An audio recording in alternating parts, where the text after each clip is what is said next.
हमारे देश में गरीब और अमीर देख के सपने सोचे जाते हैं, लेकिन हमारे देश के गरीब बच्चे सपने भी नहीं देख पाते। हमें उसकी भी आज़ादी चाहिए कि वो भी अपने सपने पूरे करें। जनता जनार्दन इस तरीके की शिक्षा मंत्री से लेकर शिक्षा व्यवस्था को बर्खास्त करे और नई शिक्षा व्यवस्था का रास्ता साफ करे, जहां पर किसी के साथ उसकी जेब देखकर भेदभाव ना हो। ये आंदोलन जो अब जन आंदोलन की शक्ल ले चुका है, वहाँ हर छात्र और युवा अब किसी नेता किसी ग्रुप के भरोसे नहीं बैठे, जमीन पर उतरे और इन्हीं मांगों के साथ आंदोलन को मजबूत करें कि मालिक हो या मजदूर का बच्चा, राष्ट्रपति हो या चपरासी का बच्चा, सबको शिक्षा एक समान हो। यहाँ तो इंसाफ मिल गया, क्या लगता है असल में इंसाफ मिलेगा? देखिए, असल में नहीं मिलेगा तो हम लड़ेंगे, हमारे पास खोने के लिए कुछ नहीं बचा है।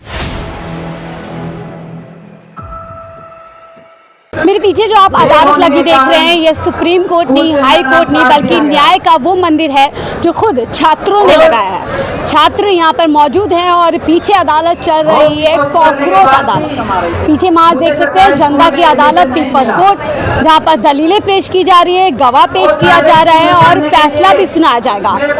मंच पर आप देख सकते हैं कि तमाम जजेस भी बैठे हैं, न्यायाधीश बैठे हुए हैं और न्याय की वही मूर्ति भी आप देख सकते हैं। और किस तरीके से अदालत में पूरी चर्चा हो रही है, पूरा एक कह सकते हैं कि केस चल रहा है और इस दलीलों की भी सुनवाई यहाँ पर की जा रही है। तमाम एक जो है गवाह है और इस अदालत में मुजरिम है देश की शिक्षा व्यवस्था, इस अदालत में मुजरिम है देश के शिक्षा मंत्री। और यहाँ पर सत्यमेव जयते तमाम तथ्यों और सत्यों के साथ आज छात्रों ने अदालत लगाई है, क्योंकि पिछले कई दिनों से लोग बैठे हुए हैं जहाँ पर न इनकी सत्ता में बैठे हुए लोग सुन रहे हैं, ना अदालतों तक इनकी आवाज़ पहुँचे। तो ऐसे में छात्र ने ये रास्ता निकाला है कि अपनी बात कहेंगे, आरोप लगाएंगे, दलील लगाएंगे, मुस्लिम को यहाँ पर पेश करेंगे और फैसला भी सुनाएंगे। आपको पहले कार्यवाही सुनवा देते हैं। कई छात्रों को कफन में ढकेला जा रहा है, तो कहीं गरीब के बच्चे को सस्ता मजदूर ही बनने के लिए मजबूर किया जा रहा है।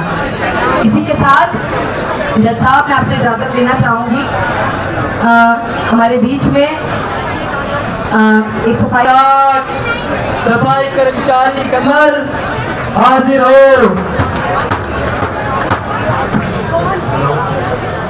साहब, मेरा नाम कमल है, मैं एक सफाई मजदूर हूँ। और मेरे पिताजी और मेरा भाई, मेरे चाचा चाची, मेरी बीवी सब सफाई का काम करते हैं। तो मुझे और मेरे पूरे परिवार को समाज में फैले जातिवाद के कारण पढ़ने लिखने का मौका नहीं मिला है। और मैं ये चाहता हूँ मेरे आने वाली पीढ़ी ये काम ना करे। देश चांद पर पहुँच चुका है, तो मेरे साथ में आप देख सकते हैं इस कटघरे में मौजूद हैं आज के मुजरिम, जिनके ऊपर आज आरोपों की बौछार है। एक के बाद एक कई आरोप है कि कैसे लगातार इनके शिक्षा के क्षेत्र में इनकी जो मिनिस्ट्री है उसमें किस तरीके से शिक्षा के क्षेत्र में किस तरीके से एक के बाद एक धांधली हो रही है, पेपर लीक हो रहे हैं, गरीब का बच्चा पढ़ नहीं पा रहा है, मजदूरों का बच्चा पढ़ नहीं पा रहा है। और इन्हीं आरोपों के साथ आज इनके साथ मुकदमा चल रहा है। वकील मौजूद हैं, वहाँ पर जजेस मौजूद हैं और एक के बाद एक दलीलें पेश की जा रही हैं। तो बहुत बड़े आरोप लगा है इन पे, इनसे भी बात करेंगे, इनका इन आरोपों पर क्या कुछ कहना है। लेकिन ये तस्वीरें देखिए, काफ़ी अनोखे अंदाज में ये मूवमेंट आगे बढ़ रहा है और ये अनोखा अंदाज है कि आज छात्रों ने अपनी अदालत खुद लगाई है, जहाँ पर आज मुकदमा चल रहा है। छोटी बच्ची वहाँ पर अपनी बात कर रही है। अच्छी पढ़ाई नहीं होती है, मेरी टीचर साफ सफाई करवाती हैं, मेरे स्कूल में अच्छी पढ़ाई होनी चाहिए। ये जानवी का ही एक वाक्य नहीं है।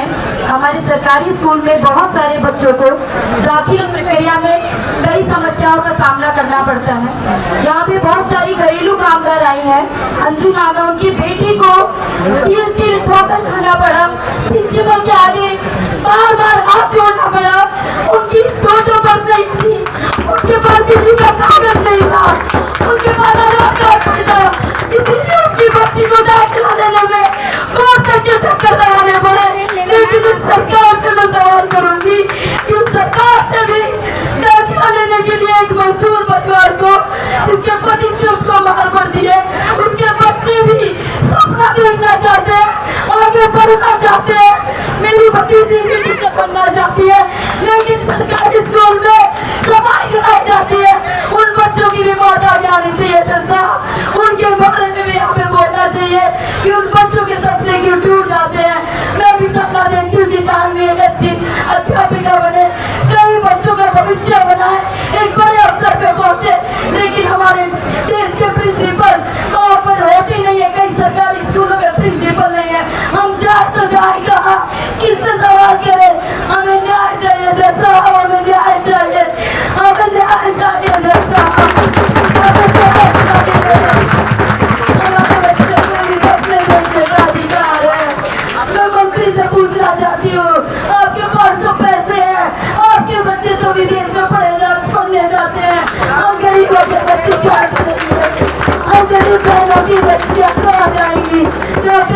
में बच्चे सुरक्षित नहीं है। अपने घर से बेटी को भेजने में डर लगता है कि कहीं स्कूलों में कुछ हो ना जाए। जब सब सुरक्षा के साथ साथ पढ़ाई मजबूत होनी चाहिए। जब सब हमारे बच्चों को सपना देखने का अधिकार होना चाहिए। शर्म करो, शर्म करो, प्रधान शर्म करो, धर्मेंद्र प्रधान शर्म करो।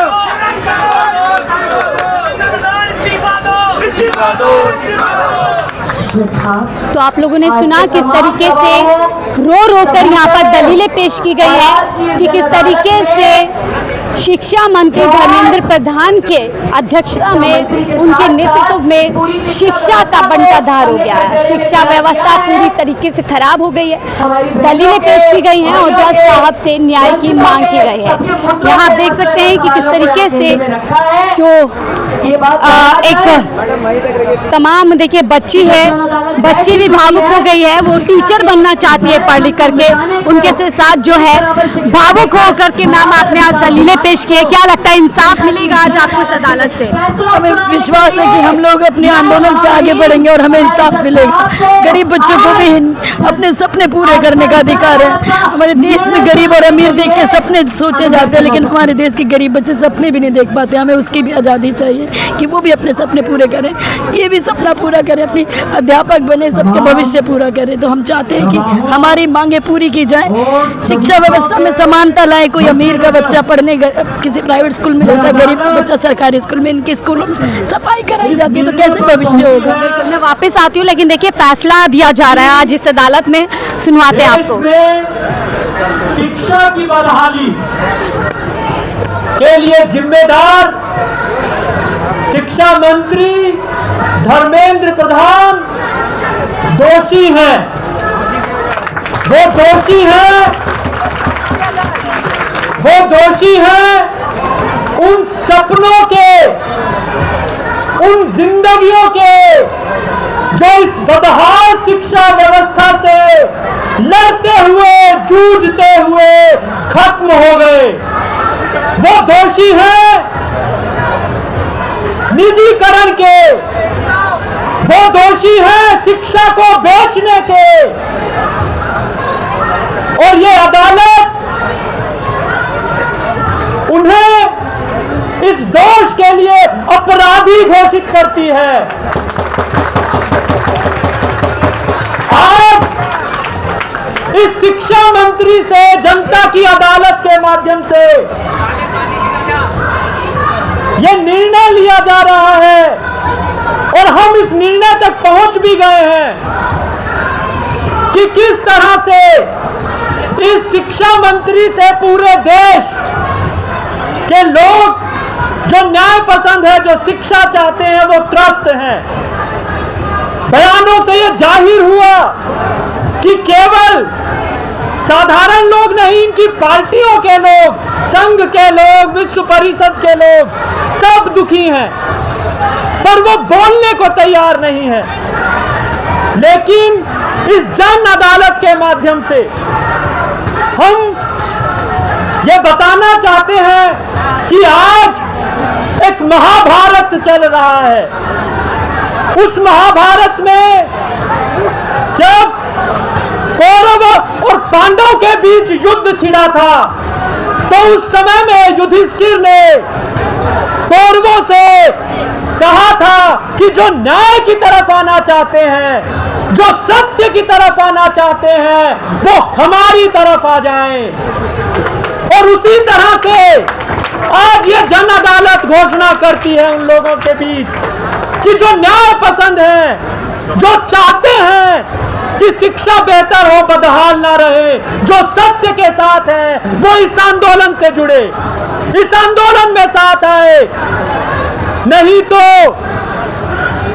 हम लोग इस लड़ाई को जीतने में विफल हो जाएंगे। और उन कौरवों में एक युयुत्सु था जिसने सच बोला था, वो सत्य के साथ आया था और पांडव जीते थे। तो हमें भी आज इस महायुद्ध में, इस संग्राम में, इस महाभारत में, शिक्षा की इस लड़ाई में, इस आंदोलन को आगे लेकर जाने की जरूरत है। तो ये जन अदालत ये फैसला करती है कि इस आंदोलन को बढ़ाएं, इस आंदोलन को तो आप लोगों ने सुना जन अदालत में किस तरीके से आज शिक्षा मंत्री को दोषी करार दिया गया है, सजा भी सुनाई जाएगी। यानी एक बड़ी खबर फिलहाल इस अदालत में तमाम उन छात्रों को, उन बच्चों को, उन तमाम इंसाफ पसंद लोगों को एक बड़ी राहत मिली है। और यहाँ पर देखिए बच्चे, इन लोगों ने ये आरोप लगाए थे लोग कहीं ना कहीं विक्टिम है शिक्षा मंत्री के, शिक्षा प्रणाली के। खुश हो आज यहाँ पे सजा मिल गई शिक्षा मंत्री को? खुश है। टीचर बनना चाहते हो बड़ी होकर के? हाँ, बनना चाहिए। क्या लगता है अब आपके सपने पूरे होंगे? क्या कहें? जी सज़ा मिल गई। अब अगर इसके बाद जो सरकार आएगी उसने भी अगर कुछ ऐसा किया तो हम फिर आवाज़ उठाएंगे, लेकिन अब ये सिर्फ जन अदालत की बात। बड़ी जीत हुई आप लोगों की? ऐसा ही लग रहा है, अभी तो जीत हमारी हुई है। तो असली लड़ाई अभी बाकी है, लेकिन फिलहाल जो अदालत लगी, जो दलीलें पेश की गई, जो कचहरी लगी, उसमें बड़ा आरोपी साबित हो गए आप लोग। क्या कहेंगे? सजा आपको सुना दी गई है, आप आरोपी कुछ बोलना चाहेंगे? कहना चाहिए किसके कहने पे कर रहे थे सब लोग? देखिए शर्मिंदा है आप कि इतने सारे आरोप आप पे लगे थे, देश के बच्चे का भविष्य आपने कराया। धर्मेंद्र प्रधान खामोश है, लेकिन इधर पूरी तरीके से खुशी का माहौल है, जीत का माहौल है। और हमारे साथ यहाँ पर वकील साहिबा है जिन्होंने आज तमाम छात्रों का केस लड़ा, अपने मुकदमा लड़ा, तमाम दलीलें पेश की बड़ी मजबूती। क्या कहेंगी? फिलहाल यहाँ से जीत मिल गई है, आगे क्या उम्मीद है? देखिए, शुरुआती दिनों में आंदोलन के हमारा संबोधन सरकार से था। हम सरकार से कह रहे थे कि समय रहते इस्तीफा दे दीजिए, समय रहते बर्खास्तगी कर दीजिए, पर जो अपनी पूरी शर्म लिहाज खो चुके हैं, आंख का पानी जिनका मर चुका है, जो यहाँ 23 दिन से तैनात है, आंदोलन तो जाने कब से चल रहा है। 24 में हमने कितना आंदोलन किया नीट की पेपर लीक के बाद, अभी भी आप देख रहे हैं, तो वो उन पर जू नहीं रेंगने वाली। अब हम जनता जनार्दन से अपील कर रहे हैं, इसीलिए हमने आज ये जनता अदालत यहाँ पर आयोजित करी कि जनता जनार्दन इस तरीके की शिक्षा मंत्री से लेकर शिक्षा व्यवस्था को बर्खास्त करे और नई शिक्षा व्यवस्था का रास्ता साफ करे, जहां पर किसी के साथ उसकी जेब देखकर भेदभाव ना हो, जहां पर किसी की परिवार की आर्थिक स्थिति के कारण वो वंचित ना रह जाए, जहां किसी देश में एक तरफ परीक्षा की चोरी तो दूसरी तरफ शिक्षा की चोरी ना होती रहे। उस देश में जहां पर कोचिंग सेंटर बंद किए जाएं कि भैया जो इस देश में बहुसंख्यक हिस्सा है जो महंगी कोचिंग और प्राइवेट स्कूल अफोर्ड नहीं कर सकता, उसको भी बराबर समान सरकारी स्कूल मिल सके, स्कूल से लेकर कॉलेज। जनता की अदालत में सजा मिल गई, दोषी भी करार हो गए। क्या लग रहा है, असली अदालत से इंसाफ मिलेगा या फिर जिस तरीके से आप लोग लगातार मांग कर रहे हैं, क्या प्रधानमंत्री मोदी भी आप लोगों के साथ न्याय करेंगे? देखिए, असली जनता की अदालत जनता का आंदोलन है, इसीलिए हम चाहते हैं कि ये आंदोलन जो अब जन आंदोलन की शक्ल ले चुका है, वहाँ हर छात्र और युवा अब किसी नेता किसी ग्रुप के भरोसे नहीं बैठे, जमीन पर उतरे और इन्हीं मांगों के साथ आंदोलन को मजबूत करें कि मालिक हो या मजदूर का बच्चा, राष्ट्रपति हो या चपरासी का बच्चा, सबको शिक्षा एक समान, कोचिंग सेंटर बंद हो। इस देश में higher education institute DU, JNU, IIT, IIM ये सारे हर स्टेट तक पहुंचे, राज्य तक पहुंचे। ये सारे मांगों को लेकर हमें आंदोलन को बुलंद करना पड़ेगा, सिर्फ तभी असली मायनों में जीत सुनिश्चित होगी। बर्खास्तगी तो जरूरी है ही, इस शिक्षा व्यवस्था में बुनियादी बदलाव की लंबी लड़ाई। ठीक है, तो देखिए वकील साहिबा थी जिन्होंने इस मुकदमे को लड़ा। खुश है आप लोगों के बच्चों को यहाँ से? हम 10 दिन से लगभग आ रहे हैं यहाँ पे, मुझे नहीं लग रहा सरकार मानेगी इतनी। यहाँ जो अदालत लगी, क्या लगता है ऐसे ही इंसाफ मिलना चाहिए? आना अच्छी बात है, मगर हम मेरे हिसाब सरकार नहीं मानेगी। काफी 10 दिन से हम भी आ रहे हैं और सरकार को कोई फर्क नहीं पड़ रहा और फर्क भी नहीं पड़ेगा। समय बहुत चेंज हो गया, सरकार कुछ भी हो जाए सरकार नहीं मानेगी। मोदी जी से इंसाफ मिलेगा, यहाँ तो मिल गया इंसाफ। बिल्कुल इंसाफ मिलेगा। मैं आपको किसान आंदोलन में देखी थी, उसके बाद आज मैं यहाँ जनसंख्या के बीच में कांग्रेस पार्टी में देख रही हूँ, बिल्कुल इंसाफ मिलेगा। यह हमारे बच्चे का, हमारी पीढ़ी का सवाल है, तो इंसाफ मिलेगा ही मिलेगा। वहाँ पर खुशी मनाया जा रहा है, गले लगा जा रहा है। तो ये देखिए यहाँ पे परिवार खुश है। आप एक परिवार के तौर पे आपने जो मुकदमा लड़ा, जिस तरीके की दलीलें दी, यहाँ तो इंसाफ मिल गया। क्या लगता है असल में इंसाफ मिलेगा? देखिए, असल में नहीं मिलेगा तो हम लड़ेंगे। हमारे पास खोने के लिए कुछ नहीं बचा है, सपने खो जाते हैं, टूट जाते हैं, बच्चियों के हौसले टूट जाते हैं, लेकिन अब हमारे पास पाने के लिए एक हिम्मत ही है जो हम आगे बढ़ के पा सकते हैं, और उसी उम्मीद से हम आगे आए हैं। और इसी की बात थी एडमिशन में दिक्कत की, प्रिंसिपल मैम जाके खुद करवाई है। मुझे अपने 4 पहिया गाड़ी में बैठा के ले गई हैं, बोली है कि चलो हम आपके लड़की का इस स्कूल में एडमिशन नहीं देंगे, परंतु दूसरे स्कूल में मुझे 4 पहिए गाड़ी में लेके बैठा के वहाँ एडमिशन करवा दी है।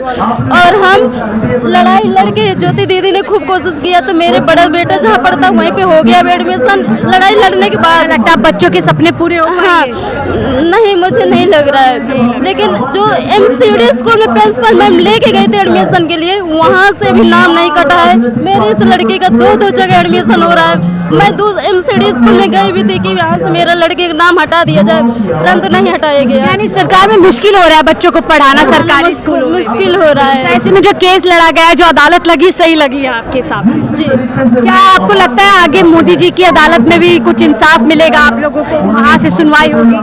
ना नहीं उम्मीद है। आप क्या कहेंगे? आज जो अदालत लगी थी ठीक लगी, अच्छा हुआ उसमें? बढ़िया हुआ, अच्छा।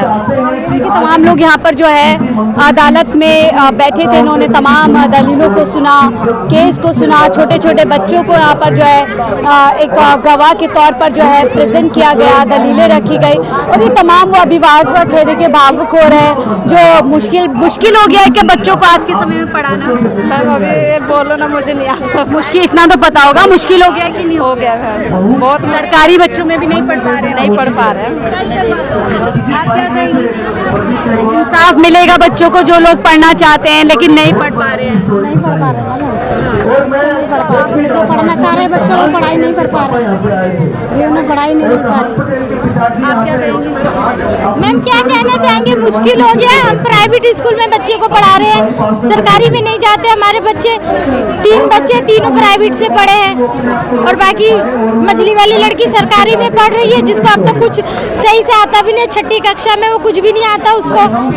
यानी व्यवस्था ठीक होनी चाहिए। हाँ, व्यवस्था ठीक होनी चाहिए और इससे ज़्यादा क्या बोल सकते हैं। बहुत शुक्रिया हमसे जुड़ने के लिए। तो आपने सुना जजेस बैठे थे, अदालत लगी, उसमें जज थे, उसमें वकील थे, दलीलें थी, तमाम वो पीड़ित लोग थे और आखिर में फैसला आया शिक्षा मंत्री को बर्खास्त किया जाए। शिक्षा मंत्री अपना पद संभालने के योग्य नहीं है। क्या यही फैसला प्रधानमंत्री मोदी की अदालत में भी इस देश की जनता को मिलेगा, जहां पिछले कई दिनों से लोग यहां पर बैठे हुए हैं कि देश के शिक्षा मंत्री योग्य नहीं है, अपना पद संभाल नहीं पा रहे, उनका इस्तीफा लिहाजा होना चाहिए। फिलहाल इस रिपोर्ट पे इतना ही। देखते रहिए 4PM न्यूज़ नेटवर्क।